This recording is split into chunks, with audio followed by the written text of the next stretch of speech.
আবাজিল Yoon তো মঞ্জিল বাড়ির মাইয়া পুয়ায় না, এগুলো তো মঞ্জিল বাড়ির ছেলে মেয়েরা। তখনই লোকটি আবারও বলে ওঠে। আদিত্য ছি ছি, কি বেশরম মেয়ে ছেলে এখানে এসে হোস্টি নষ্টি করেছে। তাদের দিকে রক্তচক্ষু নিয়ে তাকে জবাব দেয়। মুখ সামনে কথা বলুন, নয় মুখ ভাঙতে আমার বেশি সময় লাগবে না। কথাটি শুনে গ্রামের লোকগুলো খেপে যায়। তখন লোকটি চিৎকার করে বলতে থাকে, কে কোথায় আছিস তোরা, সবাই এখানে চলে আয় এবং একটা রাশি নিয়ে এদের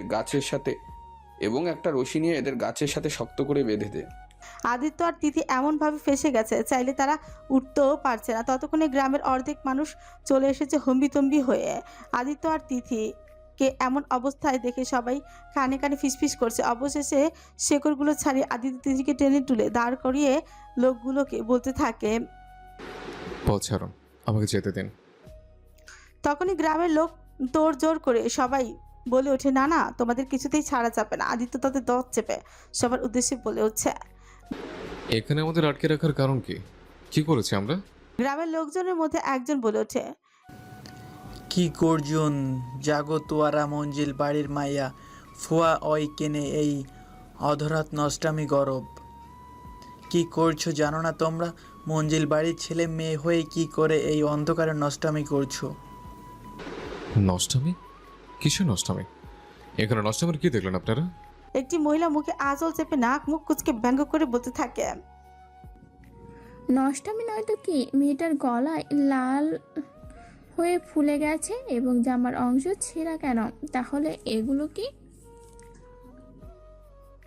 আদিত্য আর তিথি তাজ্জবনিকাল সামান্য বিষয় নিয়ে তারা তিল থেকে তাল বানিয়ে ফেলছে। এটা চট্টগ্রামের ছোট্ট বেতাগী গ্রাম। এই বেতাগী গ্রামে এখনো অনেক মানুষ এমন কুসংস্কার রয়েছে। তারা মনে করে একটা মেয়ে এবং একটা ছেলে কথা বলে তারা প্রেম করছে, নষ্টামি করছে ইত্যাদি। এই গ্রামে পুরনো যুগের মানুষদের মনে এখনো আদিম কালের কুসংস্কার বাসা বেঁধে রয়েছে। একটি গাছের সাথে আদিত্য আর তিথিকে শক্ত দড়ি দিয়ে বেঁধে রাখা হয়েছে। আদিত্য রীতিমতো রাগে ফুঁসছে এবং চিৎকার করে যাচ্ছে। এদিকে তিথি লজ্জায় মাথা নিচু করে কান্না করছে। তিথি, কান্না করিস না। তিথি ধীরে চোখ তুলে আদিত্যর দিকে তাকায়। আদিত্য ভাই, ওরা তো আমায় কলঙ্কিত করে ফেলেছে। মেয়েদের কলঙ্ক যে বড় দায়, এটা যে কখনো মোছে না। আপনি কেন ওনাদের সাথে লড়তে গেলেন? এখন কি হবে? আদিত্য গায়ে সর্বশক্তি দিয়ে দড়ি করার চেষ্টা করছে, কিন্তু মোটা দড়ি দিয়ে যে এত সহজে খুলে না। এতক্ষণে পুরো গ্রামে ছড়িয়ে গেছে এ খবর। পুরো গ্রামে মানুষজন চিচিক করে করছে মঞ্জিল বাড়ি নিয়ে। সেই ঘটনাস্থলে হাজির হয় রেদওয়ান, মুগ্ধ আর কুদ্দুস। তারা তিনজন স্তব্ধ এমন কাণ্ড দেখে। কুদ্দুস লুঙ্গি উপরে তুলে ভালো করে ঘিরতি আদিত্য আর তিথির দিকে এগোতে গেলে তখনই হঠাৎ কোথা থেকে যেন একটি লাঠির বাড়ি কুদ্দুসের মাথায় লাগে। এই দেড় ব্যাটারি কই যাস? কুদ্দুস মাথা চেপে ধরে সঙ্গে সঙ্গে উত্তর দেয়। ওদের বেঁধে রেখেছো কেন? তখন গ্রামের লোকগুলো সব ঘটনা খুলে বলে। কুদ্দুস, রেদওয়ান আর মুগ্ধ পুরোই অবাক। মানে কি এইসব? ঘটনাস্থলে এবার ইকবাল খান, তুর্য খান ও রিপন খান উপস্থিত হন, সাথে পুরো পরিবারের সদস্য সবাই। ইকবাল খানকে দেখে গ্রামের মোড়ল এগিয়ে এসে বলতে থাকে, আমাদের গ্রামের কিছু লোক আপনাদের বাড়ির ছেলে মেয়েকে অন্তরঙ্গ অবস্থায় দেখেছে। এটা যে আমাদের বাকি ছেলে মেয়েদের উপর প্রভাব পড়বে। আপনি কিছু করুন, না হলে আমাদের যথাযথ ব্যবস্থা নিতে হবে। এভাবে খোলাখুলিভাবে নষ্টামি করার কোনো মানে হয় না। ইকবাল খান এক পলক বেঁধে রাখা আদিত্য তিথির দিকে তাকিয়ে মোড়লকে বলতে থাকে, মোড়ল দেখুন, আপনাদের কোনো ভুল হচ্ছে। চোখের দেখা সব সত্যি হয় না। তেজ নিয়ে উগ্র কণ্ঠে বলতে থাকে, আপনারা শিক্ষিত মানুষ, তাই বলে এই না যে গ্রামের রীতিনীতি ভুল হবে। আপনি জানেন না এই গ্রামে এইসব নোংরা কাজ চলে না, আর যেই করে তাকে কঠিন থেকে কঠিনতর শাস্তি পেতে হয়। রাতের নিস্তব্ধতা পরিত্যক্ত বাড়িটির সামনে এখন মানুষের সমাগমে ভরে গেছে। গ্রামের লোকজন ভীষণ ক্ষেপে গেছে। সবাই এর একটা বিহিত চাইছে। সুফিয়া খান কিছু একটা ভেবে মুচকি হেসে কিছুটা দূরে গিয়ে গ্রামের লোকদের মধ্যে থেকে একজন লোককে ডেকে এনে কানে কানে ফিসফিস করে কি যেন বললেন। আদিত্য ইকবাল খানের উদ্দেশ্যে চিল্লিয়ে বলতে থাকে, আব্বু, আমরা কোনো অন্যায় কাজ করিনি, এদের ছেড়ে দিতে বলো, হয়তো আমি একটাকে জানতে থাকতে দেবো না। আদিত্যর কথাগুলো যেন গ্রামের লোকজন আরও তেতে উঠেছেন। তারা রীতিমতো এখন আদিত্যের গায়ে হাত তুলে ফেললেন। কুদ্দুস বাধা দিতে গেলে তাকেও ছাড়ে না কেউ। তখনই দূর থেকে দেখা যায় দুজন ব্যক্তি কাজীকে চিৎপটাং করে কাঁধে তুলে নিয়ে আসছে। কাজীর লুঙ্গিটা পুরো উপরে উঠে গিয়েছে, তিনি হাত পা ছড়িয়ে নামানোর জন্য চিৎকার করছেন। এমত অবস্থায় তাহমিনা যেন হাসি পেয়ে গেল। হাসতে হাসতে সে খেয়ালই করলো না তার দিকে রক্তচক্ষু নিয়ে একজন তাকিয়ে আছে। যেন যখন সে বুঝতে পারলো ফটাফট হাসি থামিয়ে দিল। রেদওয়ানা মনে মনে খুশি হচ্ছে, কেননা মুগ্ধ আর তিথির বিয়েটা এইমাত্র এই গ্রামের লোকজনই একমাত্র আটকাতে পারে। কাজীকে সবার সামনে দাঁড় করিয়ে দেয়। বেচারি বউর সাথে ঘুমোচ্ছিল, কিন্তু এই হতচ্ছাড়াগুলো তাকে জোর করে তুলে নিয়ে এসেছে। তখন গ্রামের মোড়ল কাজীকে বলে উঠছে, কাজী সাহেব, বিয়ে পড়ানো শুরু করুন।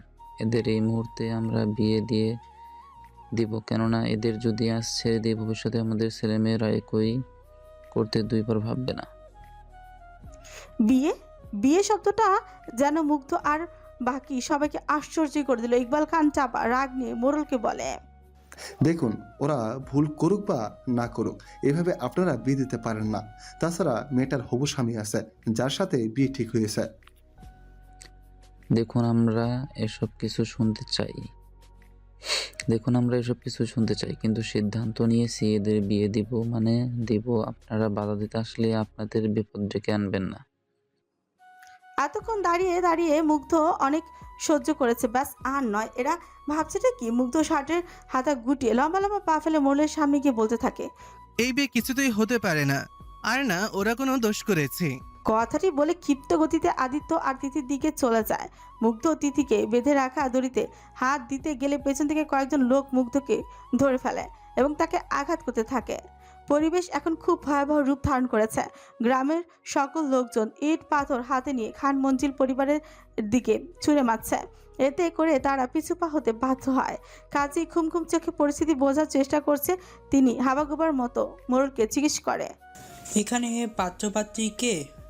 মোড়ল কথাটি শুনে কাজীর মাথা জোরে চাপড় দিয়ে বলতে থাকে, বেটা এতক্ষণ কি হচ্ছে শুনতে পাসনি? তাড়াতাড়ি বিয়ে পড়ানো শুরু কর, নইলে আজকে তোর এই জীবনে আর বউর সাথে ঘুমাতে পারবি না। কাজে গা চুলকে দাঁত পাটি কেলি আদিত্য আর তিথির দিকে চলে যায়। এরপর চোখের চশমাটা একটুখানি নাকের ডগা এনে ভ্রুচোড়া কুচকে তাদের ভালো করে পরখ করতে থাকে। এদিকে কুদ্দুস আবার কিছু বলতে গেলে এইবার তার দিকে কিছু মহিলা ডিম ছুটতে থাকে। কি রে টাকলা, মনে পড়ে আমাদের সেই দিন না আমাদের দিকে ডিম ছুঁড়েছিলে? এইবার আমাদের পালা, দেখ কি অবস্থা করি তোর। কোথা থেকে যেন জরিনা এসে সেই মহিলাগুলো চুলের মুঠি ধরে টেনে বলতে থাকে, এই বেডি, তোদের সাহস কি করে হয় কুদ্দুসকে ডিম ছুঁড়ে মারার? তাদের মধ্যে এক প্রকার ধস্তাধস্তি শুরু হয়ে যায়। এইবার একসঙ্গে কুদ্দুস আর জরিনাকে শক্ত দড়ি দিয়ে তাদেরও বেঁধে দেয়। কাজী পরিস্থিতি ভয়াবহ দেখে ভয়ে ভয়ে বিয়ে পড়ানো শুরু করতে গেলে সে জিজ্ঞেস করে সবার উদ্দেশ্যে, কাবিন নামায় দেনমোহরের কত লিখবো? কুদ্দুস মুসরামুসরি করতে করতে কাজীর উদ্দেশ্যে বলেছে, শালা তোর বউকে লিখে দে। কাজীর মুখটা চুপসে যায়। সবখানে তার বউকে কেন টেনে আনছে। আর কথা না বাড়িয়ে সে বিয়ে পড়ানো শুরু করে দেয়। এবার কাজী আদিত্যকে কবুল বলতে বললে পেছন থেকে মুগ্ধ চিৎকার করে গলা কাটা মুরগির মতো বলে, না না, তোমরা এই বিয়ে দিও না, আমি নিঃস্ব হয়ে যাব। ছেড়ে দাও ওদের, বিয়ে দিও না। কিন্তু কেউই মুগ্ধর কথা শুনছে না। মুগ্ধর চোখের পানি চলে আসে, সে বাধা অবস্থা ছটফট করতে থাকে। সে আকুতি মিনতি করে যাচ্ছে, কিন্তু আজ যেন ওর কথা কেউ শোনার মতোই নেই। খান পরিবারের সদস্যরা সবাই চুপ করে রয়েছে, কেননা তাদের হাত আর কিছু নেই। পরিস্থিতি কন্ট্রোলের বাইরে চলে গেছে সব। এদিকে সুফিয়া খান মুচকি মুচকি হেসে চলেছে, তা দেখে ইকবাল খানের যেন সারা অঙ্গ ঝলসে যাচ্ছে। সাইমা বেগম মুগ্ধের কাছে এসে তাকে সান্ত্বনা দিতে থাকে, আমু ওদের বলো না বিয়েটা না দিতে, আমি কি নিয়ে বাঁচবো? বিয়ে তো আজকে আমার আর তিথির হওয়ার কথা ছিল, কিন্তু ওপরওয়ালা কেন আমার সাথে এমন করছে? ওদের থামতে বলো না আম্মু, আমি কি করে বেঁচে থাকবো ফারুকে ছাড়া? ওরা যে আমার ফারুকে আমার কাছ থেকে ছিনিয়ে নিচ্ছে। ও আম্মু গো, আমি মরে যাব, তুমি ওদের থামতে বলো না। আম্মু, তোমার ছেলে জ্যান্ত লাশ হয়ে যাবে। সাইমা বেগম কি বলে ছেলেকে সান্ত্বনা দেবে ভেবে পায় না। তিনি আঁচলে মুখ গুজে কান্না করে চলেছে। ছেলের কষ্ট যে একটু সহ্য হয় না তার, তিনি যে অক্ষম, তার যে কিচ্ছু করার নেই। এইদিকে অনেকক্ষণ হয়ে গেল, তাও আদিত্য কবুল বলতে না দেখে মোড়ল চোখের ইশারা একটি লোককে ইশারা করে। লোকটি সঙ্গে সঙ্গে আদিত্যর কাছে গিয়ে তাকে এক প্রকার একটা লাঠি দিয়ে আঘাত করতে থাকে। তাও আদিত্য কবুল বলতে না দেখে শুধু মুগ্ধে ছটফটানি দেখে চলেছে। এটা তো সে কখনো চায়নি এভাবে বিয়ে করতে, সে কোনো কালেই চায়নি। এবার লোকটি আরও জোরে জোরে আঘাত করতে থাকে। আদিত্য এক পলক তিথির দিকে তাকিয়ে ক্লান্ত মস্তিষ্কে বলে ভেতর থেকে নিঃশ্বাস ছেড়ে দিয়ে বলতে হচ্ছে, কবুল কবুল কবুল। সঙ্গে সঙ্গে সবাই শুক্রিয়া করতে থাকে। এবার তিথির দিকে কাজী এসে তাকে কবুল বলতে বলে মুগ্ধ চিৎকার করে তিথিকে বলে, ফারু, তুই কবুল বলিস না ফারু, আমি মরে যাব।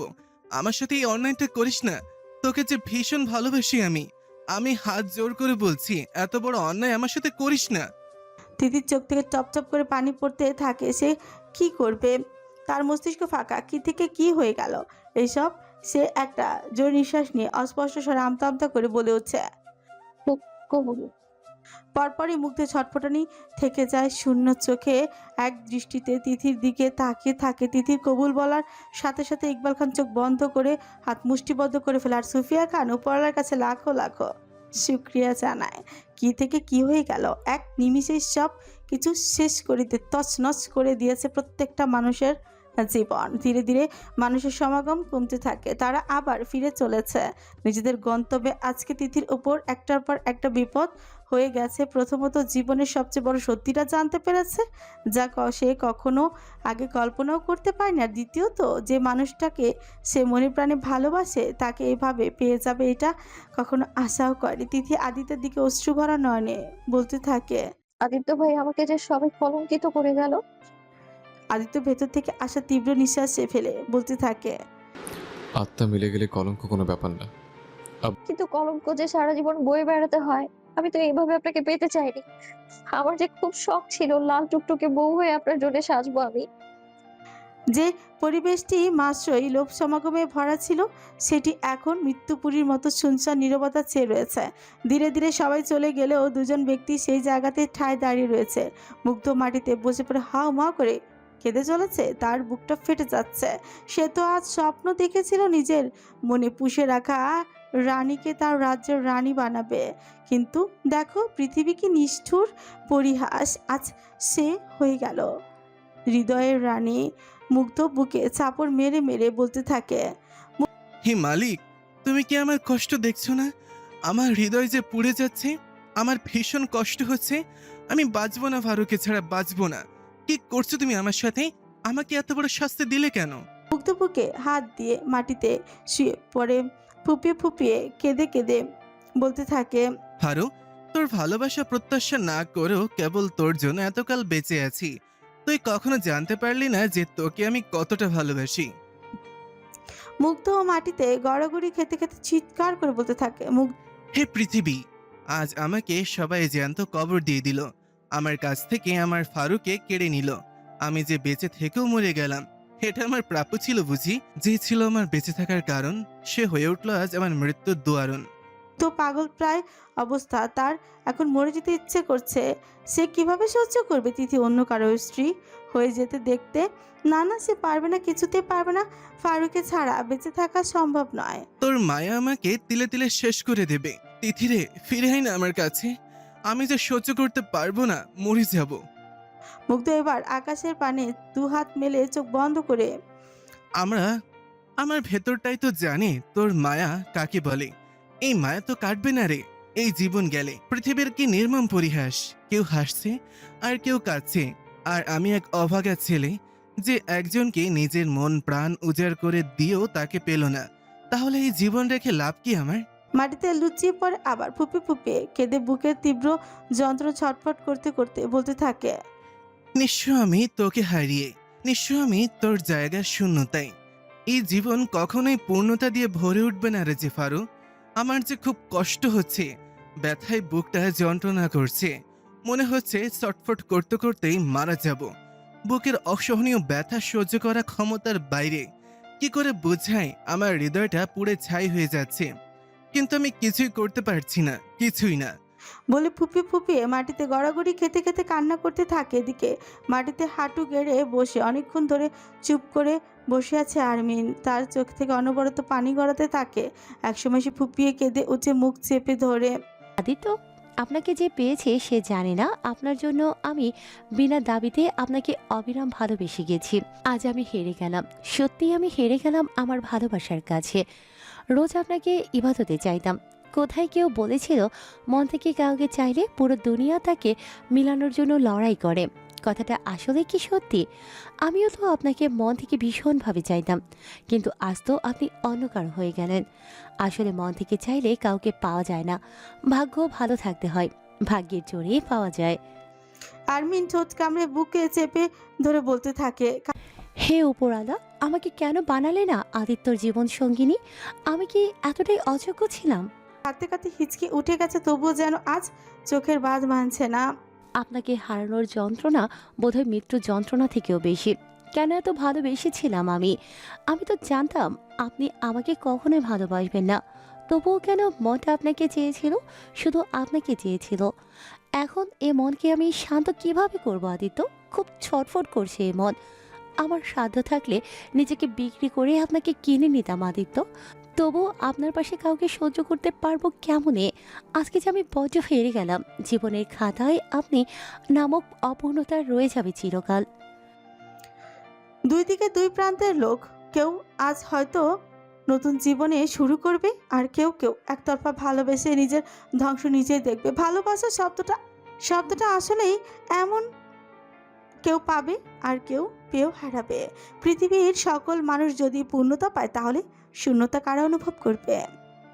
রাতের শুনশান নির্জন গলিতে মুগ্ধ ছনছাড়া হয়ে দিক বেদিক হেঁটে চলেছে।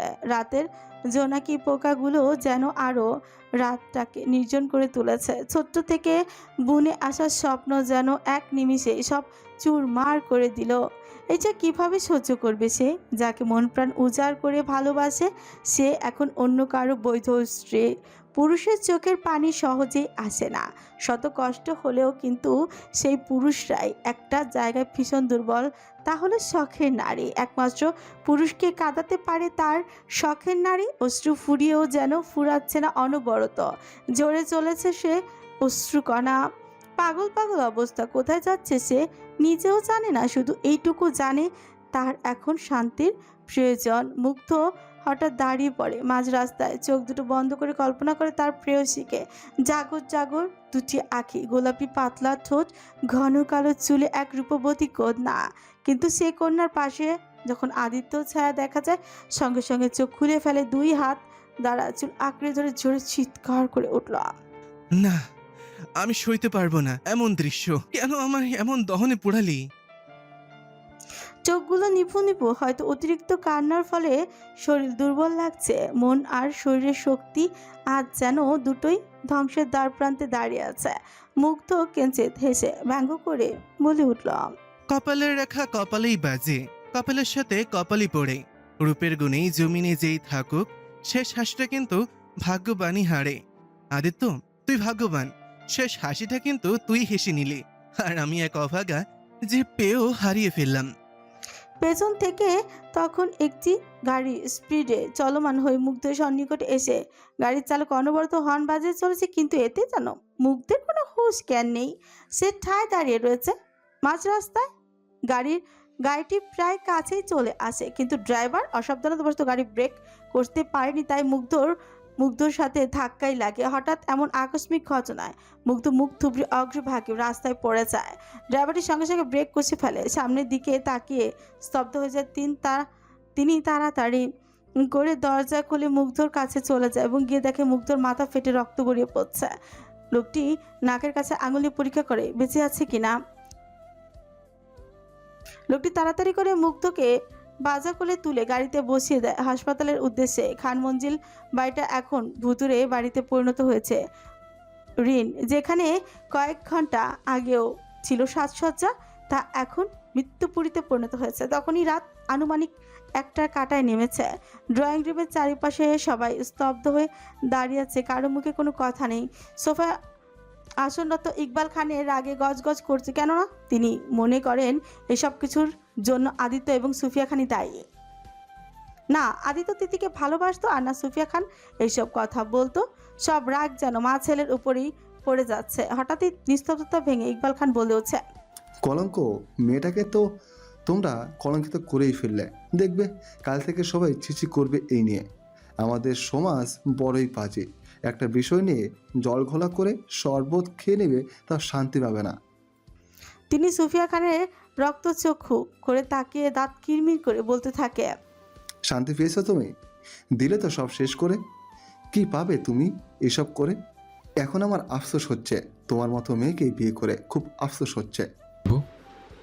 আদিত্য ক্ষিপ্ত গতিতে তেড়ে এসে বলতে থাকে, তুমি মাকে এভাবে বলতে পারো না।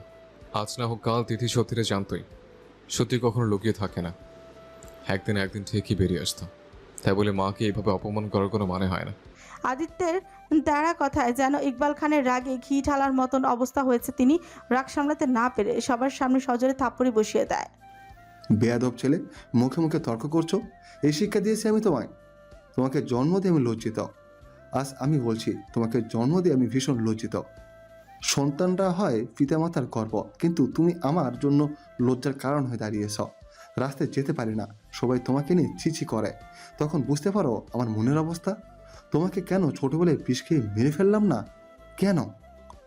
সূর্য খান তাকে শান্ত হতে বলে, এভাবে ছেলেকে বলিস না ভাই, ও কষ্ট পাবে। কষ্ট পেলে ভাগ, ওর মতো ছেলে যেন আর না জন্মায়। আদিত্যর কাছে এসে তার চোখের দিকে তাকে ইকবাল খান গর্জে উঠছে, বলে, তুই মরে যেতে পারিস না? কেন মরিস না তুই? আজ এখন থেকে তোর জন্য এই ঘরের দরজা বন্ধ থাকবে চিরকাল। একটা মেয়ের জীবন নষ্ট করে দিলি। বিয়ে যে করেছিস, কি খাওয়াবি তাকে?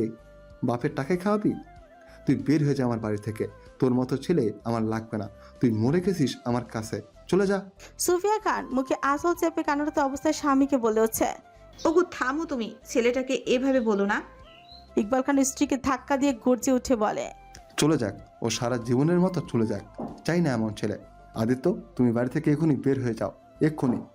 আদিত্য এতক্ষণ ঠায় দাঁড়িয়ে বাবার কথা শুনছিল। আজ কোথাও না কোথাও বাবার কথাগুলি বুকে গিয়ে বেঁধেই গেল। তখনই তার ফোনে নোটিফিকেশন আসে এবং সেটি চেক করে বিদ্রুপ হেসে বাবার দিকে বলতে থাকে, বাবু জানো আমাদের দেশের সবচেয়ে অবহেলিত কারা? সবচেয়ে অবহেলিত হলো বেকার ছেলেটা। আসলে সবাই মনে করে সে বেকার, কিছু করছে না, চেষ্টা করে না। কিন্তু কখনো কেউ এটা দেখেনি সে বেকার ছেলেটা হাজারো চেষ্টা করে বাবা মায়ের মুখে হাসি ফোটাতে, কিন্তু সে পারে না। একজন ছেলে কখনো চায় না বেকার হয়ে থাকতে, সেও চায় আয় রোজগার করতে, কিন্তু সময়ের প্রয়োজনে হয় এটাই কেউ বুঝতে চায় না। আমাদের দেশের বেকার ছেলেদের পাশে যদি তার বাবা মারা একটু পাশে থাকতো, তাহলে আজ শত শত বেকার যুবক আত্মহত্যার পথ বেছে নিত না। আদিত্য নিজের অশ্রুটুকু ঝরে পড়ার আগে মুছে ফেলে বাবার মুখপানে তাকিয়ে বলে, আব্বু, আমি আজই বাড়ি ছেড়ে চলে যাব, কিন্তু আমি বেকার নই। একদিন তুমি ঠিক জানতে পারবে, কিন্তু তখন হয়তো আমি না থাকতেও পারি। তুমি বললে না আমি তোমার লজ্জার কারণ? ঠিক একদিন এমন আসবে আমি তোমার গর্বের কারণ হয়ে দাঁড়াবো। হয়তো সময়টা আর বেশি দিন নেই। তোমার এই অপদার্থ ছেলের জন্য দোয়া করিও, সে যেন সব সংগ্রামে লড়াই করে টিকে থাকতে পারে। আদিত্য আর কিছু না বলে সোজা নিজের রুমে চলে যায়। এদিকে সুফিয়া খান আঁচলে মুখ চেপে কান্না করতে থাকে। আদিত্য নিজের রুমে গিয়ে ব্যাগপত্র গুছিয়ে সোজা তিথি রুমে চলে যায়, যেখানে তিথি গভীর ঘুমে আচ্ছন্ন। আদিত্য তিথি সন্নিকোচে মাথার কাছে বসে তার মাথায় হাত বুলিয়ে দিয়ে বলতে থাকে, আমার জন্য অপেক্ষা করিস, কিন্তু আমাকে কখনো ভুল বুঝিস না। তোর আদিত্য ভাই একমাত্র তোর, অনাথ তুই নস। তোর একজন স্বামী থাকতে তুই কখনো অনাথ নস। আমার এর ছেড়ে খুব তাড়াতাড়ি তোর লাল টুকটুকি বউ হওয়ার স্বপ্ন পূরণ করব, খুব তাড়াতাড়ি। শুধু আর একটু ধৈর্য ধরো এবং অপেক্ষা করিস। কথাটি বলে কপালে আলতো করে চুমুকে বড় বড় পা ফেলে আদিত্য রুম থেকে বেরিয়ে যায়। ঘুমন্ত তিথি জানতেই পারল না আজ তার জীবনে কত কিছু ঘটে গেল। এত কিছুর সব সামলাতে পারবে তো সে? আদিত্য সিঁড়ি বেয়ে নিচে নেমে এসে সোজা কারোর সাথে কথা না বলে সদর দরজা দিয়ে বেরোতে গেলে সুফিয়া খান, তুর্য খান আর বাকি সদস্যরা আটকাতে যায়। শুধু সোফায় ঠায় বসে রয়েছেন ইকবাল খান এবং সাইমা বেগম। আদিত্য সবাইকে বুঝিয়ে ছাড়াতে গেলে সুফিয়া খান ছেলেকে জড়িয়ে ধরে কান্না করতে থাকে। তখন আদিত্যর মাকে ভরসা দিয়ে বলে, মা, আমি খুব তাড়াতাড়ি ফিরবো, আমাকে যে ফিরতেই হবে, কিন্তু তার আগে আমার কিছু কাজ আছে। আমি ফিরব খুব শীঘ্রই। কথাটি বলে সবাইকে বিদায় জানিয়ে সদর দরজা পেরিয়ে বাইরে চলে যায়। পেছন পেছন রেদওয়ান, কুদ্দুস, স্নেহা আর তাহমিনা পিছু নেয়। আদিত্য তাহমিনাকে চোখের কিছু ইঙ্গিত দিয়ে রেদওয়ানের দিকে মুচকি হেসে বলতে থাকে, আমার চেরিকে দেখে রাখিস, হয়তো অভিমান করে বসবে আমার উপর। রেদওয়ানও বদলে মুচকি হেসে বলতে থাকে। না গেলে হয় না? কথাটি বলে কিছুক্ষণ চুপ থেকে বলে আবারও, তোকে আবারও অনেক ধৈর্য ধরতে হবে, কিন্তু এটা খেয়াল রাখিস, বেশি দেরি করিস না কিন্তু। আদিত্য জোরে একটি নিঃশ্বাস নিয়ে মুচকি হেসে যেতে যেতে বলতে থাকে, ধৈর্য মানুষকে ঠকায় না, উত্তম সময় শ্রেষ্ঠ উপহার দেয়। তাই আমিও যত সময় লাগুক ধৈর্য ধরে থাকবো শ্রেষ্ঠ উপহারের আশায়। দূর থেকে রেদওয়ান আর তাহমিনা মৃদু হেসে আদিত্য যাওয়ার পানে তাকিয়ে থাকে। নিজের রুমের জানালা থেকে আদিত্য যাওয়ার পানে তাকিয়ে থাকে ইকবাল খান। প্রায় 2 দিন দেখতে দেখতে চলে গেল। তখন উত্তপ্ত দুপুর, আজ যেন রোদের প্রখর বেশ, চারিদিকে যেন আগুন লাগিয়ে দিবে। সেই উত্তপ্ত রোদে ছাদে দাঁড়িয়ে আছে তিথি। ছাদে লাগানো জবা ফুলের গাছটার কাছে ঘেঁষে ফেলে আসা কিছু অতীতের পৃষ্ঠা নিয়ে ভাবতে থাকে। সেদিন যখন জানতে পারে আদিত্য চলে গেছে, তিথি হাহাকার স্নেহা দেখেছিল। তিথি সুপ্ত মনে পুষে রেখেছে আদিত্যর জন্য হাজারো অভিযোগ আর অভিমান, কিন্তু সে এটা মানে আদিত্য ভাই ঠিক আসবে। তখন পর্যন্ত না হয় সেও অপেক্ষা করুক, কিন্তু কতদিন তার তো জানা নেই। হঠাৎ তার সেই রাতের কথা মনে পড়তেই জবা গাছটার কাছে ঘেঁষে তিথি সব রাগ দুঃখ গাছটা ছেড়ে দেয়। কেন সে এত অভাগা, কেন সে অনাথ, আর এখন বৈধ স্বামী তার কাছে নেই। বিয়ের দিন চলে গেল, তিথি নিজেকে গুটিয়ে নিয়েছে, আগের মতো হাসে না, খায় না, আর দুষ্টুমিও ভুলেই গেছে। প্রায় 2 দিন যাবৎ সবাই মুগ্ধকে খুঁজে চলেছে, কিন্তু কোথাও পায় না। ঠিক আজ মুগ্ধ সবাইকে চমকে দিয়ে বাড়িতে হুড়মুড় করে ঢুকে পড়ে। সে মূলত এতদিন একটা জেনারেল হাসপাতালে ভর্তি ছিল।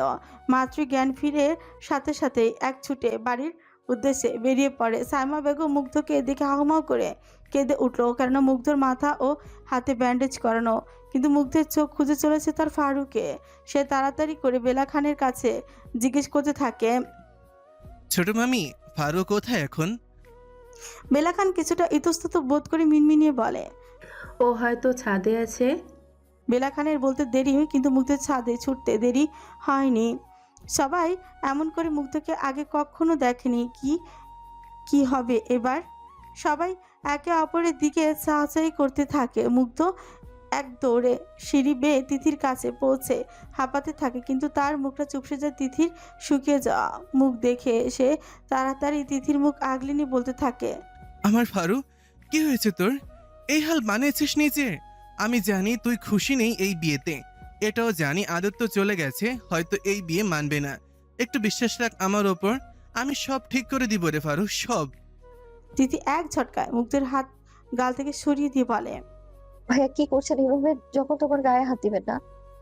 কিন্তু মুগ্ধ কোনো কথা শুনে না। সে আবারও তিথির হাত জোড়া আঁকড়ে ধরে, মাটিতে হাঁটু গেড়ে বসে পড়ে, অস্ফুট স্বরে বলে, ফারু রে, আমি তোকে খুব ভালোবাসি, দয়া করে আমার সাথে এমন আচরণ করিস না, আমি যে সইতে পারি না, মরে যাব আমি। তিথি হয়তো কিছুক্ষণের জন্য পাথর হয়ে জমে গেল। তার চোখগুলো রসগোল্লার মতো বড় বড় করে রেখেছে। কি বলছে মুগ্ধ ভাইয়া এসব? তাকে কিভাবে, কখন? তিথি এবার দূরে সরে যায় মুগ্ধর কাছ থেকে। হাত ডলতে ডলতে আমতা আমতা করে শুধু হয়, ভাইয়া এইসব আপনি কি বলছেন? আমি আপনার বোন, এই কথা আপনার মুখে মানায় না। মুগ্ধ অশ্রু ভরা চোখে চেয়ে থাকে তিথির দিকে। কেন হতে পারে না ফারু? তুই কিন্তু ঠিকই আমার বউ, সত্যি, শুধু কিছু ভুল বোঝাবুঝির কারণেই। তিথি আর কিছু না বলে সোজা দাঁড়িয়ে তিথির কাছে চলে যায়। কথাটি যেন তিথি সারা অঙ্গে জ্বলনি জ্বালিয়ে দিল। ভাই কি বলছেন এসব? ডিভোর্স মানে?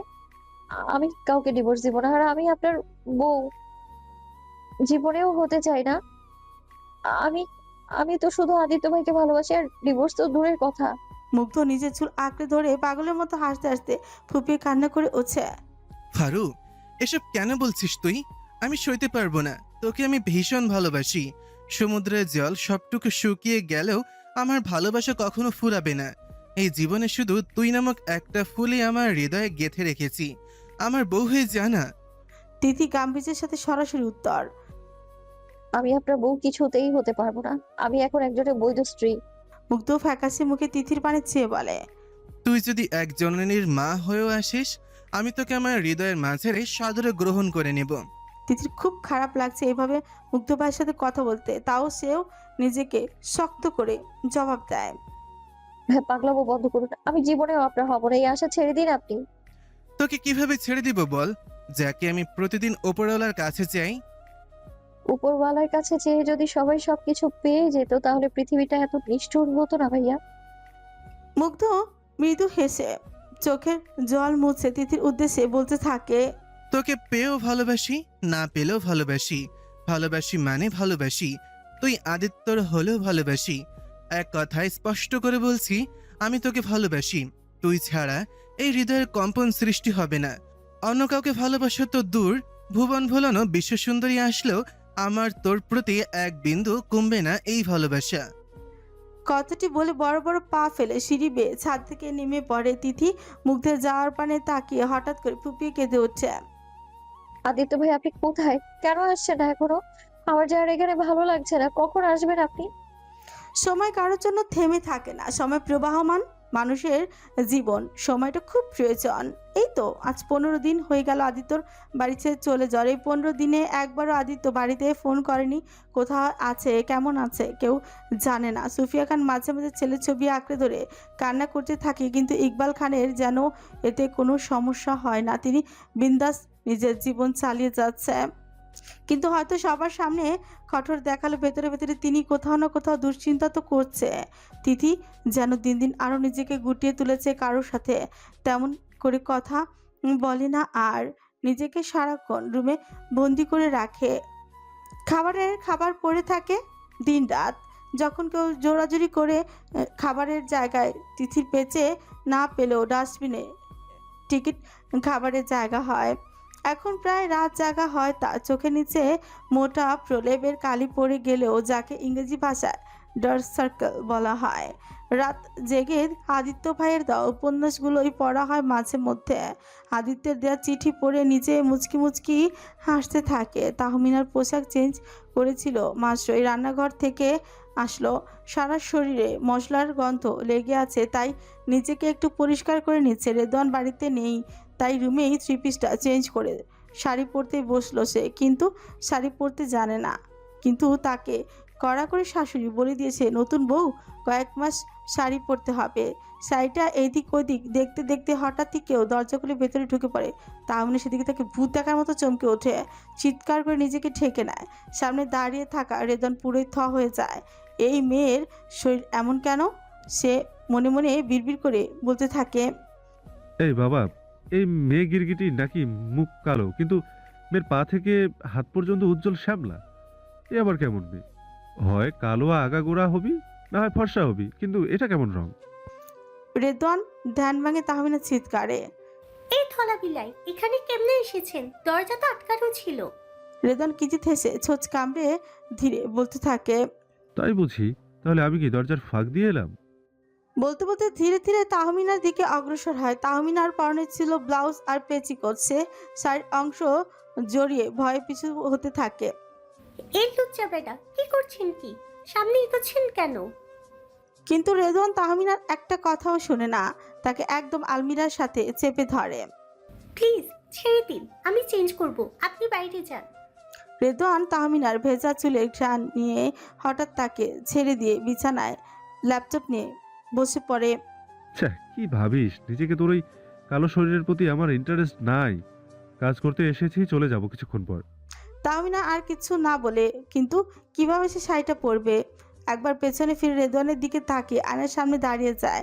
নিজে নিচে চেষ্টা করে শাড়ি পরার জন্য, তাও কিচ্ছু হয় না। শেষমেশ মোবাইল বের করে ইউটিউব দেখে পরার চেষ্টা করে, তাতেও সে আঁচল কোনোটাই খুঁজে পায় না। হঠাৎ সে অনুভব করে তার শরীরে কোনো শীতল হাত অগ্রসর হচ্ছে, সঙ্গে সঙ্গে তার শরীর কম্পন দিয়ে ওঠে। সে বুঝতে পারে পেছনে রেদওয়ান রয়েছে, তাই খপ করে রেদওয়ানের হাত ধরে ফেলে। রেদওয়ান সে বিরক্ত হয়ে তাহমিনা কানে ফিসফিস করে বলে, তুই চাইলে আমি কিন্তু তোকে শাড়ি পরাতে সাহায্য করতে পারি। তাহমিনা কিছু না বলবে কেমন তার যেন কম্পন সৃষ্টি হলো সারা শরীরে। রেদওয়ানের পরশে রেদওয়ান মৌনতা সম্মতির লক্ষণ ভেবে শাড়িটা হাতে তুলে নেয় এবং ভিডিও দেখে দেখে পড়াতে শুরু করে। এরই মধ্যে তাহমিনা পাথরের মতো জমে যায়। রেদওয়ান ভিডিও দেখে দেখে অবশেষে তাহমিনাকে শাড়িটা পরিয়ে দিতে সক্ষম হয়। শাড়ির আঁচল দিয়ে বড় করে একটা ঘোমটা দিয়ে দেয় এবং মুখে বিড়বিড় করে বলে, অপূর্ব, আমার কালো বউকে অপূর্ব স্নিগ্ধময় লাগছে, যে স্নিগ্ধতা আমার সারা দেহে প্রবাহমান স্রোত বয়ে দিচ্ছে। হঠাৎ রেদওয়ানের নিজের সুর পাল্টে ফেলে নাক ছিটকায়, বলে থাকে, ছ্যাঃ, তোকে শাড়িতে কি বিচ্ছিরি লাগছে, দেখ নিজেকে আয়নায়। তাহমিনা উত্তর দিয়ে বলে, লাগলে লাগুক, আপনার কি তাতে? লুচ্চা বেটা, উপরওয়ালা মালু কয়জন বেটির শাড়ি পরিয়েছেন? এই জন্তু, একদম লুচ্চা রাখবি না। তোর সাত কপালের ভাগ্য আমি তোকে শাড়ি পরিয়ে দিয়েছি। তোর কালো দেহ আমাকে আকর্ষণ করতে পারে না। তোকে আমি আর সহ্য করতেই পারছি না। তাহমিনা মুখ বেঁকিয়ে বলে উঠছে, ঠিক আছে, সহ্য করতে হবে না, চলে যাব খুব শীঘ্রই। হ্যাঁ। রেদওয়ানের পা থেমে যায়। চলে যাব খুব শীঘ্রই কথাটি যেন বুকে তীরের ফলার মতো বেঁধে গেল বুকের বাঁ পাশটায়। ব্যথা হতে থাকে, তবুও তা ইগনোর করে মুখে বলে, দূর হ আমার জীবন থেকে, মুক্তি পাবো তোর থেকে। জন্তু একটা, জীবন তেনা তেনা করে দিল গো। তাহমিনা মুখ বাঁকিয়ে দরজা খুলে চলে যায়। সকাল 5টা। রাউজান দিকে চট্টগ্রাম ক্যান্টনমেন্ট এখনো কুয়াশার চাদরে ঢাকা। দূরে পাহাড়ের ঢালে দাঁড়িয়ে আছে চলচলে শিশিরে ভেজা গাছের সারি। বাতাসে এক ধরনের ধাতব শীতলতা, যেন প্রতিটি শ্বাসের ছুরি ঢুকে যাচ্ছে ফুসফুসে। প্রশিক্ষণ মাঠের মাঝখানে এক বিশাল ছায়া ধীরে ধীরে এগিয়ে আসছে। 6 ফুটেরও বেশি উচ্চতা, বুকে যেন পাথরের দেয়াল, চুলগুলো একদম আর্মি কাজ, চোখের রং অদ্ভুত বিড়ালের মনির মতন। মেজর ভিরেক্স ধীরে ধীরে প্রশিক্ষণ মাঠে নেমে পড়েন, যেখানে একদল সৈন্য লম্বা সারিতে দাঁড়িয়ে আছেন। ভিরেক্সকে দেখার সাথে সাথে স্যালুট প্রদান করেন। ভিরেক্স সবার সামনে দাঁড়িয়ে কমান্ড করেন, যেখানে রয়েছে হাজারো সারিবদ্ধভাবে দাঁড়ানো সৈনিকরা। মেজর ভিরেক্সের একটা কমান্ডে সকল সৈন্য ব্যায়াম চর্চা করতে শুরু করে। মেজর ভিরেক্সের কণ্ঠ যেন বজ্রধ্বনি। যারা যারা প্রশিক্ষণে অলসতা দেখাচ্ছেন তাদের আরও কঠিন থেকে কঠোরতম পরিশ্রম প্রশিক্ষণ প্রদান করেন। মাঠের চারিপাশে তখন সূর্যের প্রথম আলো ঢুকেছে। আকাশের রং ধূসর থেকে কমলা হয়ে উঠেছে, কিন্তু সেই আলো প্রশিক্ষণ মাঠে কোনো কোমলতা আনতে পারছে না। এখানে শুধু ঘাম, শ্বাস আর অদম্য শৃঙ্খলার গন্ধ। দূরে পাহাড়ের চূড়ায় ভেসে আসে সামরিক মাচিং গানের সুর, আর মেজর ভিরেক্স ঠান্ডা চোখে সেই সুর যেন যুদ্ধে যাওয়ার শপথের মতো ঝলসে উঠেছে।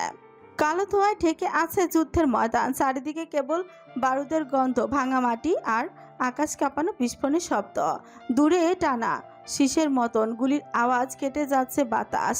একপাশে অজস্র সশস্ত্র হামলাকারী, চোখে মুখে রক্ত পিপাসার আগুন। অপর পাশে দেশের জন্য জীবন বাজি রাখা আর্মি সৈনিক। তারা একে অপরের কে কভার দিচ্ছে, চিৎকার করছে, দৌড়াচ্ছে। হঠাৎই ধোয়ার ঘন চাপা ভেতর থেকে এগিয়ে এলো এক অদ্ভুত সৈন্য। মুখে কালো মুখোশ আর সেই চোখে যেন বিড়ালের চোখের মনির মতো তীক্ষ্ণ, জ্বলন্ত, অদ্ভুত রহস্য ভরা। তার হাতে ধরা স্বয়ংক্রিয় রাইফেল, শরীরের প্রতিটি পেশিতে লুকিয়ে আছে অনুশীলিত শক্তি। সে যেন একাই নেমেছে ময়দানে। কোনো ভয় নেই, কোনো দ্বিধা নেই, শুধু চেষ্টা চালাচ্ছে লড়াই করার। তার দ্রুত, নিখুঁত, ভয়ঙ্কর প্রতিটি গুলি তার হাতে যেন মৃত্যুর দূত হয়ে উঠেছে। একজন হামলাকারী মাটিতে লুচিয়ে পড়ছে, কিন্তু হঠাৎই উড়ে এসে ধপ করে একটি গুলি এসে লাগে তার বুকে। সে এক মুহূর্তের জন্য কেঁপে ওঠে, কিন্তু থামে না। তত চেপে আবারও এগিয়ে যায়। পরপর অনেক হামলাকারীদের এক নিমিষেই ধ্বংস করে ফেলছে, কিন্তু আবারও আরেকটি গুলি হাতে, পায়ে, কাঁধে বিঁধে যায়। রক্তে ভিজে যাচ্ছে তার পোশাক, শরীর কাঁপছে ব্যথায়, তবুও চোখে একই দহন। শেষ পর্যন্ত লড়াই চালিয়ে যেতে চায়। আবারও উঠে দাঁড়িয়ে বিড়বিড় করে বড় বড় নিঃশ্বাস নিয়ে সামনের দিকে এগোতেই থাকে। এবার তার শরীরে যেন বিদ্যুৎ খেলে গেল। 2 হাতের শত্রুদের বিনাশ করছে এক মহান যোদ্ধার মতন। অতঃপর এক এক করে শত্রুদের নিঃশেষ করে সে মাটিতে হাঁটু গেড়ে বসে পড়ল। শ্বাস ভারী, রক্ত নদীর মতন গড়িয়ে পড়ছে বুক বেয়ে। জোরে জোরে নিঃশ্বাস নেয়। মাটিতে লুটিয়ে পড়ার আগে সে নিবু নিবু কণ্ঠে ফিসফিস করে বলল, রেড চেরি, এক মুহূর্তের জন্য সব থেমে গেল এক ঝটকায়। সে ধরফরিয়ে তিথি উঠে বসে বুকটা ধরফর করছে, তার চুলগুলো ঘামে ভিজে রয়েছে। বুকে হাত দিয়ে তিথি জোরে জোরে নিঃশ্বাস নিচ্ছে, গলা শুকিয়ে কাঠ হয়ে গেল। পাশের টেবিলের থেকে বোতল নিয়ে ঢকঢক করে এক নিঃশ্বাসে সব পানি শেষ করে ফেলল। কিন্তু না, এখনও বুকটা ধরফর করে চলেছে। এটি কি বাস্তব নাকি স্বপ্ন? কেন দেখলো এই স্বপ্ন? আর লোকটা বা কে? তিথি তড়িঘড়ি করে মোবাইলে সময় দেখলো, এখন মাত্র 5:30। তিথির মাথায় চুল আঁকড়ে ধরে বিড়বিড় করে, কে লোক? এত চেনা চেনা কেন লাগছে? আর রেড চেরি নামটা আমি কোথায় শুনেছি? কোথায়? তিথি মনে করতে পারছে না সে এই নামটা কোথায় শুনেছে। এই ভোরবেলা এমন স্বপ্ন কিন্তু শুভকর নয়। দাদি ঠাকুমারা বলে ভোরের খারাপ স্বপ্ন নাকি সত্যি হয়। কুদ্দুস, স্নেহা আর মধু আজ আবার পরিকল্পনা করেছে কাউয়া সাদিমের বাগানে পেয়ারা পাড়তে যাবে। কিন্তু তাদের একটাই ভয়, ওই বৃদ্ধা মহিলা বুড়িটি। তারা মূলত এই কাজটি করছে তিথির মন ভালো করার জন্য। তিথি এই গাছের পেয়ারা খেতে খুব পছন্দ করে, তাই আবারও আদম সাহস নিয়ে পেয়ারা পাড়তে এলো। চুপি চুপি দরজা পেরিয়ে ধীরে ধীরে পা চিপি চিপি বাগানে প্রবেশ করতে গেলে তারা হঠাৎই দাঁড়িয়ে পড়ে, কেননা বাগানে দাঁড়িয়ে আছে আস্ত হাতি কাউয়া সাদেম। নিজের আস্ত হাতির মতন শরীর এর অংশ কমাতে ব্যায়াম চর্চা করছে। তাহলে এইবার ওরা যাবে কি করে ভাবতে থাকে। হঠাৎ কুদ্দুস চিৎকার করে বলে উঠছে, আইডিয়া পাইছি রে। স্নেহা কুদ্দুসের মুখ চেপে ধরে রাগী চোখে তাকায়। আরে বলদ, চুপ থাক। তোর চিৎকারে কাওয়া সাদিম কেন, পাড়া প্রতিবেশীরা পর্যন্ত চলে আসবে। হারামি, চুপ কর। কুদ্দুস চুপ হয়ে যায়। সে মধু আর স্নেহাকে ওখানে দাঁড়াতে বলে কাউয়া সাদিমের কাছে চলে যায়। কুদ্দুস একটা বড় গাছের পেছনে লুকিয়ে চুপচি করে বসে সাদিমের উদ্দেশ্যে বলে উঠছে, কাওয়া সাদিম। সঙ্গে সঙ্গে সাদিম সেদিক পানে তাকায়, কিন্তু কাউকে দেখতে পায় না। পাবে কেমনে? কুদ্দুস তো সঙ্গে সঙ্গে সেই জায়গা থেকে সরে যায়, কয়েকটি গাছের পেছনে লুকিয়ে আবার বলতে থাকে, এই হাতি, তোর পাশায় দিব একটা লাথি। সঙ্গে সঙ্গে আবারও চোখ বড় বড় করে সাদিম সেদিকে তাকায়, কিন্তু এবার সে ব্যর্থ হয়। কে ওখানে? কে অসভ্যতা করছো? আমার সামনে আসো বলছি। কিন্তু ওপাশ থেকে কোনো উত্তর আসে না। পরপর এভাবে অনেকবার ডাকার কারণে সাদিম এবার সত্যি সত্যি রেগে যায়। সে বড় বড় পা ফেলে সমস্ত গাছের পেছনে উঁকি মারতে থাকে, কিন্তু না, সাদিম কাউকে দেখতে পায় না। হঠাৎ করে কুদ্দুস সাদিমের সামনে চলে আসে। এতে করে সাদিম ভূত দেখার মতো লাফিয়ে উঠে। ওরে বাবারে, দিনের বেলা ভূত! কুদ্দুস সাদিমের কথায় জোরে জোরে হাসে দেয়, কিন্তু এই ফাঁকে সাদিমকে একটা শক্ত দড়ি দিয়ে গাছের সাথে বাঁধতে বাঁধতে গান ধরে, কাওয়া সাদিম, একটা হাতি, শালা তোর পাশায় দিব একটা লাথি। এই কি করছো কুদ্দুস? ছাড়ো আমাকে। তুমি বাগানে আসার সাহস কি করে ফেলে? কুদ্দুস লুঙ্গিটা হাঁটুর উপরে তুলে ভালোভাবে গিট দিয়ে চারিদিকে খুঁজতে খুঁজতে একটা বড় গাছের ডাল নিয়ে এসে সাদিমের পাছায় মারতে থাকে। আর কুদ্দুস ও ও করে চিৎকার করে উঠছে, শালা তোর দাদি এইভাবে আমাকে মেরেছিল, বুঝ এবার তুই। তখন সেখানে মধু আর স্নেহা চলে আসে। কুদ্দুস স্নেহা এর মাথায় চাপড় দিয়ে মেরে তাতে দাঁত চেপে বলতে থাকে, এই গর্ধব, এখানে আমরা কেন এসেছি? যেটা করতে এসেছি সেটা না করে এগুলো কি করছিস? কুদ্দুস একদল থুতু কাওয়া সাদিমের মুখে ছুঁড়ে সেখান থেকে চলে যায়। বেচারা সাদিম ঘৃণায় বমি করতে করতে থাকে বাধা অবস্থায়। এইদিকে স্নেহা, মধু আর কুদ্দুস পা চিপে চিপে পেয়ারা গাছের কাছে এসে পড়ে। তখনই হঠাৎই খেউ খেউ টফি চিৎকার করে ওঠে। এতে সবার আত্মার পানি শুকিয়ে যায়। কিন্তু আজ যেন কুদ্দুস সব অস্ত্র শস্ত্র নিয়ে মাঠে নেমেছে। সে মধুকে গাছে উঠতে বলে টফির দিকে ধীরে ধীরে এগোতেই থাকে। টফি কুদ্দুসকে দেখে যেন হিংস্র হয়ে ওঠে, আর বেশি চিৎকার করতে থাকে। কুদ্দুস মুচকি এসে লুঙ্গির গুজে রাখা একটা হাড্ডি বের করে টফিকে লোভ দেখায়। ব্যাস, এতে যেন হিংস্র টফি লোভাতুর টফি হয়ে সে সঙ্গে সঙ্গে তার মস্ত বড় জিভটা বের করে আসলো। কুদ্দুস হাড্ডিটা ছুঁড়ে মারে, অমনি টফি সেই হাড্ডিটার দিকে চলে যায়। হাত ঝাড়তে ছাড়তে কুদ্দুস তৃপ্তিময় হাসি দিয়ে বলে উঠছে, কেল্লা ফতে, তোর কোনো বাধা বিপত্তি নেই। বাড়ি থেকে তখনই সেই বুড়িটি চিৎকার করতে করে আসতে আসতে থাকে, কিন্তু হঠাৎ সেই চিৎকার বন্ধ হয়ে যায়। কুদ্দুস কৌতূহল দমিয়ে রাখতে না পেরে বুড়িটির কাছে গিয়ে ফিক করে গা দুলিয়ে হেসে উঠল। বুড়ি চিৎকার করে আসার পথে স্লিপ খেয়ে পড়ে যায় এবং কোমরে ব্যথা পাওয়ার কারণে আর উঠতে পারে না। এই টাকলার বাচ্চার টাকলা, আমাকে তোল না হেসে। কুদ্দুস এতে যেন খেপে যায়। সে বুড়িটির হাত আঁকড়ে ধরে তাকে তুলে ডেভিল একটি হাতটি আবারও ছেড়ে দেয়। এতে করে বুড়িটি আবারও থাপ্পাস করে পড়ে যায় এবং ব্যথায় কাঁদতে থাকলো। কুদ্দুস হাঁটু গেড়ে বসে বুড়ির কানে কানে ফিসফিস করতে করতে থাকে। কেমন লাগে বুড়ি? মনে নাই আমার সাথে কি করছিলে তুমি? হুম, দেখো এখন কেমন লাগে। ওই টাকলা রে, মরে গেলাম গো। মর তুই বুড়ি। বুড়িটি ব্যথায় কাতরাতে বলতে লাগলো, প্রেমিক পুরুষরা নাকি সত্যি অন্ধ হয়ে থাকে, তেমনি মুগ্ধ যেন ভালোবাসা অন্ধই হয়ে গেল। কোনটা ঠিক আর কোনটা ঠিক না তার পার্থক্য করতে পারছে না। সে যেন যে কোনো মূল্যের বিনিময়ে তিথিকে পাওয়ার যুদ্ধে নেমেই গেল। আসলে ভালোবাসা মানুষকে অন্ধ করে তোলে। আমরা যাকে নিজের থেকে বেশি ভালোবেসে ফেলি তাকে যখন আমাদের ছাড়তে হয় না, ঠিক আপন মন সায় দেয় না, মনটা ডুকরে কেঁদে ওঠে। কেন সে আমার থেকে দূরে সরে যাবে? কেন? তাকে ছাড়া কিভাবে বাঁচব? খানবাড়ির ড্রয়িং রুমে সবাই বসে আছে। আজ কোনো না কোনো সিদ্ধান্তে তো আসতেই হবে। এভাবে কি দিন চলে নাকি? আদিত্য কোথায়? ওর খোঁজ কেউ আদৌ কি জানে? এই বিয়েটা মেনে নিয়েছে তো? মুগ্ধ বাড়ির প্রত্যেকটি মানুষের সামনে মাথা নিচু করে দাঁড়িয়ে আছে। তার একটাই চাওয়া তিথি যেন তাকে করে দেয়, তিথিকে চিরকালের জন্য। তুর্যখান কিঞ্চিত হেসে বলল, বুঝলাম তুমি তিথিকে চাও, কিন্তু এটা তো আমাদের জানার দরকার তোমাকে তিথি চাই কিনা। আর তার চেয়ে বড় কথা, ও এখন অন্য কারো স্ত্রী। এত সহজে তো এটা আমরা বলতে পারি না। ইকবাল খান চুপ করে আছেন, কি বলবেন তিনি? তার যে আর কিছুই বলার নেই। সাইমা বেগম ছেলের কাছে এসে বর্ষার হাত দিয়ে ভাইয়ের উদ্দেশ্যে বলতে থাকে, ভাইজান, আর কেউ না জানলেও আমি জানি মুগ্ধ তিথিকে কতটা ভালোবাসে। সেই ছোট্টবেলা থেকেই তাকে বউ করার স্বপ্ন তার বাবাকে বলতো। আচ্ছা মানলাম বিয়েটা একটা দুর্ঘটনার সাথে হয়ে গেছে, কিন্তু আদিত্য কই? আদৌ কি সে এই বিয়েটা মেনে নিতে পেরেছে? আমার তো মনে হয় ও এই বিয়ে মেনে না নিতে পেরেই চলে গেল। তাহলে এখানে আর কোনো কথা বলার দরকার মনে করি না। তুই মনে না করলেও তিথি মতামতের ভীষণ প্রয়োজন।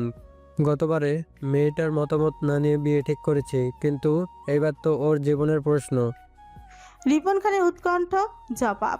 তিনি স্নেহাকে আদেশ দেন তিথিকে যেন এখানে নিয়ে আসা হয়। কাকার কথা মতো স্নেহা তিথিকে আনতে চলে যায়। কিছুক্ষণ পর স্নেহাও তিথি নেমে পড়ে সোজা। সবাই মধ্যিখানে দাঁড়িয়ে পড়ে। তার হাত কাঁপছে, বুকটা ধরফর করছে, কেন জানি সকালের স্বপ্নটা বারবার তাকে ভাবাচ্ছে। তুজো খান সরাসরি তিথির উদ্দেশ্যে প্রশ্ন ছুড়ে মারেন, তিথিমা, তুমি কি এই বিয়েটা মেনে নিয়েছো? তিথি চোখ তুলে তাকায় তুর্য খানের পানে। হাতের তালু রীতিমতো ডলছে, চোখ পিটপিট করছে। কি জবাব দেবে সে জানে, শুধু ঠায় দাঁড়িয়ে রয়েছে। তিথি কিছুই বলছে না দেখে এইবার ইকবাল খান সোফা থেকে উঠে দাঁড়িয়ে সোজা তিথির সামনে চলে যায় এবং তার চোখের দিকে তাকিয়ে বলতে থাকে, তিথিমা, আমার চোখের দিকে তাকা। সঙ্গে সঙ্গে তিথি ইকবাল খানের চোখের দিকে তাকায়। তুমি কি এই বিয়েটা মেনে নিতে পেরেছ? তিথি চোখ নামিয়ে ফেলে, তার মুখ থেকে একটা শব্দ বের হয় না। ইকবাল খান তিথির হাল দেখে আবার প্রশ্ন ছুড়ে মারে, যদি মেনে নিতে না পারো তাহলে নির্দ্বিধায় আমাদের বলতে পারো। আমরা তোমাকে এই সম্পর্কে জোর করে আটকাবো না, তোমাদের সম্পর্ক ছিন্ন করে দেব। ইকবাল খানের কথাটি সোজা তিথির বুকে বিঁধে যায়। হঠাৎ করে এই বিদ্যুতের শক মতো শরীরে ভয়ঙ্কর কাঁপুনি দিয়ে উঠছে। না, আমাদের সম্পর্ক ছিন্ন হবে না। এটা মনে মনে বললেও মুখ ফুটে বলতে পারে না সে। তিথি তোমাকে মুগ্ধ ভীষণ রকমের ভালোবাসে, আমরা চাই ওর সাথে তোমার বিয়ে দিতে। এবার তিথি মুখ খুলে বলে উঠছে, না, আমি জীবনেও মুগ্ধ ভাইয়াকে বিয়ে করব না। আর আপনি কেমনে এটা বলতে পারছেন? আমি কারো বৈধ স্ত্রী এখন? সাইমা বেগম তিথির সন্নিকটে এসে তার মাথায় হাত বুলিয়ে দেয়। মারে, আমি জানি তুই এখন কারো বৈধ স্ত্রী, কিন্তু সে যে তোকে মানতে না পেরেই চলে গেল। তাহলে এই সম্পর্ক একা কিভাবে বহন করবি তুই? তুই কি দেখতে পাস না আমার ছেলেটা যে তোকে অনেক বেশি ভালোবাসে? তিথির চোখ জলে টইটুম্বুর হতে থাকে, পা রীতিমতো কাঁপছে। ফুপি কে বলেছে আদিত্য ভাই চলে গেছে? আদিত্য ভাই ঠিকই আসবে, এটা আমি জানি। আমার বিয়ে হয়ে গেছে আদিত্য ভাইয়ের সাথে, তাই তাই হলে কিভাবে আপনারা বলেন? হ্যাঁ, আমাকে অন্য কাউকে বিয়ে করতে কি করে বলেন আপনারা? ইকবাল খান যেন তিথির কথা কিছুটা রুষ্ট হয়ে দাঁতের দাঁত ঘর্ষণ করে বলে, তিথিমা, তুমি কি জানো না আদিত্য কেমন? ও একটা বেকার, ও ফাদাইমা, সারাদিন বকাটাপনা করে বেড়ায়। ও তোমার যোগ্য নয়, তাকে কখনো তোমার জীবন সঙ্গিনী হিসেবে আমরা উপযুক্ত মনে করি না। তিথির চোখ থেকে এক ফোঁটা অশ্রু গড়িয়ে পড়ে। হালকা ফুপিয়ে উঠে সে সরাসরি সবার উদ্দেশ্যে বলে উঠল, আমি জানি আদিত্য ভাই বখাটে বেকার, কিন্তু আমি ওই আদিত্য ভাইয়ের সাথে সারা জীবন থাকতে চাই। জন্ম, মৃত্যু, বিয়ে এগুলো তো বিধাতার হাত দিয়ে হয়। অবশ্যই আমাদের জোড়া তিনি আগে থেকে বেঁধে রেখেছেন, তবে সেটা ছিন্ন করার আমাদের সাধ্য নেই। তুমি ভুলে যাচ্ছ, তোমারও একটা ভরণ পোষণ দরকার, কিন্তু সেটা আদিত্য কখনো দিতে পারবে না। টাকা পয়সা হাতের ময়লা, আজ আছে তো কাল নেই, তাই বলে আমি আমাদের পবিত্র সম্পর্ক ছিন্ন করতে পারবো না। আমি টাকার পূজারি নই, আমি ভালোবাসার পূজারি। আদিত্য ভাই আমাকে যেখানে নিয়ে যাবে সেখানেই যাব। আমি আমি কুড়ে ঘরেও থাকতে রাজি আছি। ডাল ভাত যা খাওয়াবে তাতেই সন্তুষ্ট আমি। আমার কোনো দামি দামি আসবাবপত্রের দরকার নেই, শুধু মাথা গোঁজার ঠাঁই হলেই সন্তুষ্ট আমি। দিন শেষে এইটুকু আশা আদিত্য ভাইয়ের কাছে থেকে, যেন আমি অপরিসীম ভালোবাসা পেতে পারি। চোখের জলটুকু মুছে নিয়ে একজন আদর্শ স্ত্রীর মতন বলতে থাকে, আমি ফারিহা খান তিথি, আজ এখন থেকেই আপনাদের সবাইকে বলছি, আমি আদিত্য ভাইকে নিজের স্বামী রূপে স্বীকার করলাম। আজ কেন, মরণের আগ পর্যন্ত আমি এই সম্পর্ক ছিন্ন হতে দেব না। হোক তিনি বখাটে বেকার ছন্ন ছাড়া, আমি সেই বখাটে বেকার আদিত্য ভাইয়ের সংসার করব। আমার জীবনের প্রথম এবং শেষ পুরুষ শুধুমাত্র একজনই, আদিত্য ভাই। আমি অপেক্ষা করব আদিত্য ভাইয়ের, এর জন্য হোক বছর শতাব্দী শেষ নিঃশ্বাস ত্যাগ করার আগ পর্যন্ত আমি অপেক্ষা করব তার। তিথির কথা শুনে সবাই স্তম্ভিত হয়ে আছে। তিথির এমন কঠিন কথায় আর কারোর মুখ থেকে কোনো কথা নেই। ইকবাল খান মৃদু হেসে সোফায় গিয়ে আবারও বসে পড়ল। শুধু স্তব্ধ হয়ে দাঁড়ালো মুগ্ধ। সে নিজের ব্যর্থতা মনে মনে ভাবছে। তিথি সেখান থেকে চলে যেতে নিলে মুগ্ধ খপ করে তিথির হাতটা আঁকড়ে নিয়ে হাঁটু গেড়ে বসে পড়ে। মিনতি সুরে বলে ওঠে, কেন ফারু এমন করছিস? আমি কি এতটাই অযোগ্য? আমাকে কি মেনে নেওয়া যায় না? এই দেখ, আমার বুকে ভীষণ কম্পন সৃষ্টি হয়েছে, ঝোড়ো হাওয়ার মতন উথাল পাথাল করে প্রবাহ শুরু করেছে। আমি যে তোকে ভীষণ ভালোবাসি ফারু, ভীষণ ভালোবাসি। আমার সাথে এই অন্যায় করিস না, আমি বাঁচতে পারবো না, সত্যি মরে যাব আমি। তিথি রাগান্বিত হয়ে এক ঝটকায় নিজের হাতটা ছাড়িয়ে নিয়ে রুশের তীক্ষ্ণ আঁখির জবাব দেয়, খবরদার ভাইয়া, আমার হাত আপনি নেক্সট টাইম এভাবে আর ধরবেন না। কতবার বলবো আপনাকে, আমি কোনোদিনও ভাইয়ের নজর ছাড়া আপনাকে অন্য কোনো নজরে দেখিনি। তাহলে এখন এখানে মরা বাচ্চার প্রশ্নই বা আসে কেন ভাইয়া? মুগ্ধ হিংস্র হায়নার মতো গর্জে উঠে বলে, আমি যদি তোর ভাই হই তাহলে আদিত্যও তোর ভাই, তাই না? তাহলে তাকে অন্য ভাইয়ের নজরে দেখলি না কেন ফারু? এই প্রশ্নের উত্তর আমার কাছে নেই। কোনো কোনো প্রহেলিকার মতো ধোঁয়াশা প্রশ্নের উত্তর থাকে না। হ্যাঁ, হয়তো আপনার কষ্ট হবে কিছু মাস, 1 মাস 2 মাস, তারপর সব ঠিক হয়ে যাবে। আপনিও একদিন ভুলে যাবেন আমায়। আমার মতো অনাথ মেয়ের জন্য এইভাবে আহামরি মানে এরকম করার কোনো কারণ দেখছি না আমি। হাঁটু গেড়ে বসা অবস্থায় মুগ্ধ হাত জোর করে বলে, আমি তোর কাছে আমাদের ভালোবাসা ভিক্ষা চাইছি ফারু। তোকে ছাড়া জীবন জ্বালানোর মতন আমার কাছে আর কোনো ইচ্ছাই নেই। আমাকে কি একটু ভালোবাসা যায় না? আমার সাথে কি একটি চড়ুই পাখির বাসা বাঁধা যায় না? আমি কি এতটাই নিকৃষ্ট? আমাকে কি তোর পাশে মানায় না?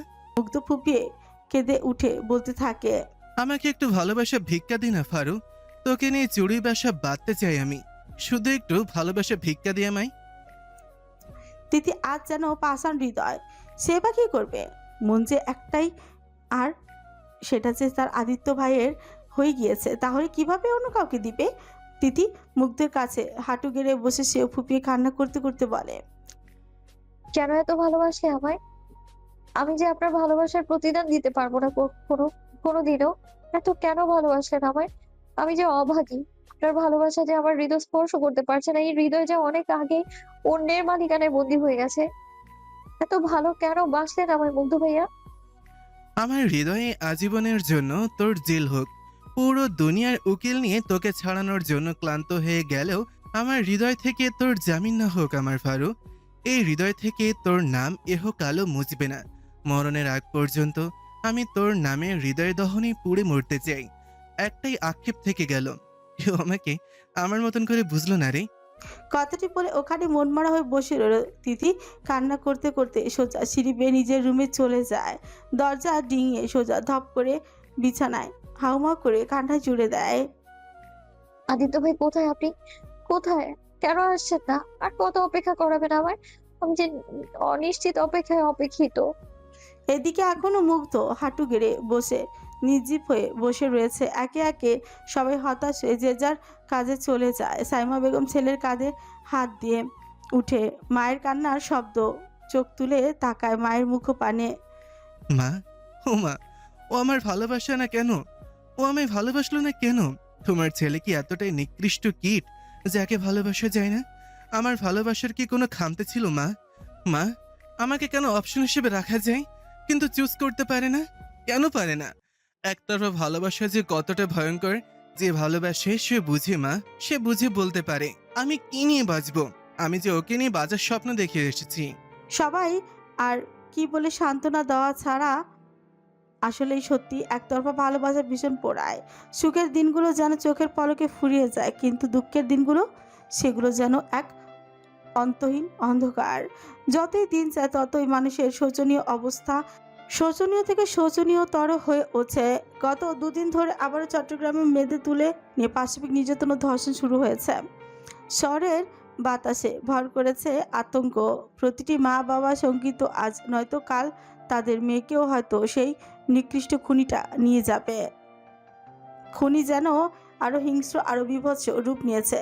ঠিক সন্ধ্যা 6টায় ইকবাল খান সন্ধ্যার নিউজ দেখছেন। টেলিভিশনের পর্দায় ভেসে উঠেছে একের পর এক নির্মম হত্যার ছবি।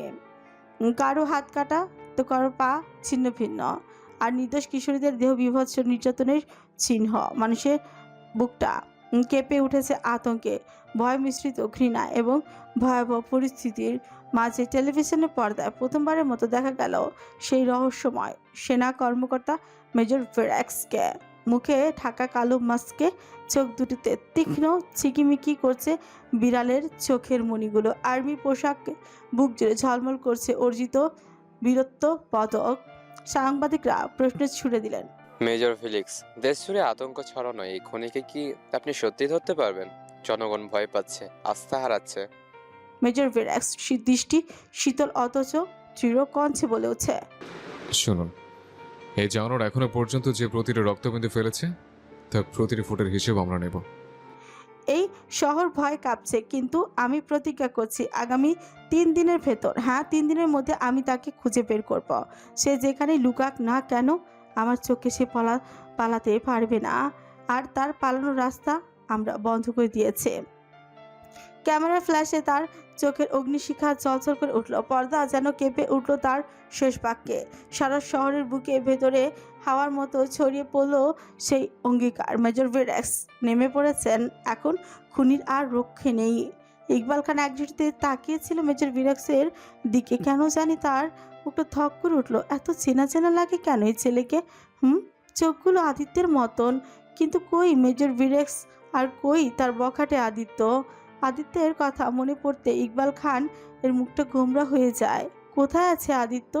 আবারও চোখ নিয়ে যায় টিভির পর্দায়, যেখানে হাজারো মানুষ প্রশংসা করছে মেজর ভেরাক্সকে নিয়ে। আমাদের দেশের গর্ব মেজর ভেরাক্স, যার নাম শুনলে দূর দূরান্ত থেকে শত্রুদের আত্মা ভয়ে কেঁপে উঠছে। হাজার মানুষ গর্বিত আজ মেজর ভেরাক্সকে নিয়ে। কিন্তু যখন এই একটি নক্ষত্র যদি নিঃশেষ হয়ে যায়, কি হবে এ দেশের?